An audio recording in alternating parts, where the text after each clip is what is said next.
నమస్కారం, ఎంఆర్న్యూస్కి స్వాగతం. నేను మీ రవి. నెల్లూరు జిల్లా కావలి పట్టణంలోనే 2వ పట్టణ రూరల్ పోలీస్ స్టేషన్ పరిధిలో ఉన్న బాలకృష్ణారెడ్డి నగర్, తుఫాన్ నగర్, ఇందిరానగర్లలో శుక్రవారం ఉదయం కావలి డీఎస్పీ శ్రీధర్ పోలీసులతో కలిసి కార్డన్ సెర్చ్ నిర్వహించారు. ఈ సెర్చ్లో సరైన పత్రాలు లేని 40 బైకులను, 3 ఆటోలను సీజ్ చేశారు. జిల్లా ఎస్పీ ఆదేశాల మేరకు కార్డన్ సెర్చ్ నిర్వహించామని, ప్రతి ఇల్లు సెర్చ్ చేయగా ఎక్కడ కూడా కొత్త వ్యక్తులు కానీ, మారణాయుధాలు కానీ, మత్తు పదార్థాలు కానీ లభించలేదన్నారు.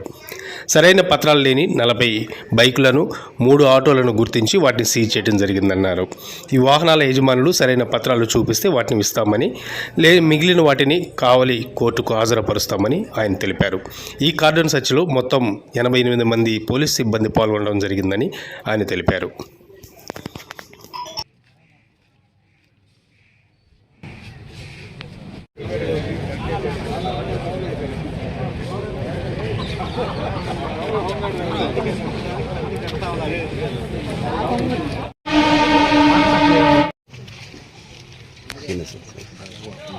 ఉదయం 5 గంటల నుంచి కావలి పట్టణంలో ఇందిరానగర్ కాలనీ, తుఫాన్ నగరు, బాలకృష్ణారెడ్డి నగరు, ఈ 2 టౌన్ అండ్ రూరల్ ఏరియా సంబంధించిన పోలీస్ స్టేషన్ సంబంధించిన ఏరియాలో ఇక్కడ ఈరోజు ఉదయం 5 నుంచి 7 వరకు కార్డన్ అండ్ సెర్చ్ ఆపరేషన్స్ చేయడం జరిగింది పోలీస్ డిపార్ట్మెంటు.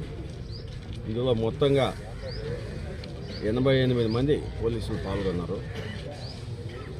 సిఎల్ 4, ఎస్ఐలు 9 మంది, ఏఎస్ఐలు ఎస్సీలు 10 మంది, మిగతా అంతా మెన్ హోంగార్డ్స్. టోటల్గా 88 మంది పాల్గొనడం జరిగింది. దీన్ని 13 పార్టీలుగా ఏర్పాటు చేసుకుని మేము ప్రతి ఇల్లు కూడా సెర్చ్ చేయడం జరిగింది. ఇంట్లో ఏమైనా మత్తు పదార్థాలు కానీ, ఇల్లీగల్ అరాక్ కానీ, సారాయి కానీ, గంజాయి కానీ ఇంకేమైనా దొరుకుతాయని కూడా సెర్చ్ చేశాము. కొత్త వ్యక్తులు ఎవరన్నా కూడా ఉండాలని చెప్పి కూడా సర్వ్ చేశాము. తర్వాత వెహికల్స్కి సంబంధించి ఆర్సీలు అన్నీ ఉన్నాయా లేదా సర్టిఫికెట్స్ చూసాము. ఈ సందర్భంగా 40 2 వీలర్స్, 40 బైకులు సీజ్ చేయడం జరిగింది. ఒక 4 ఆటోలు రికార్డ్స్ లేకుండా మనకి పట్టుబడినాయి.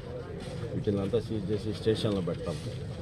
ఎవరైనా వ్యాలిడ్ రికార్డ్స్ చేస్తే వాళ్ళకి చేస్తాం. మిగతా అంతా కూడా మేము కోర్టుకు పెట్టేస్తాం. మారణాయుధాలు కానీ అటువంటి మారణాయుధాలు అటువంటి ఏం జరగలేదు. కొత్త వ్యక్తులు కూడా మాకేం కనబడలేదు. ఇది కంటిన్యూగా ఇన్ఫర్మేషన్ పెడతాము.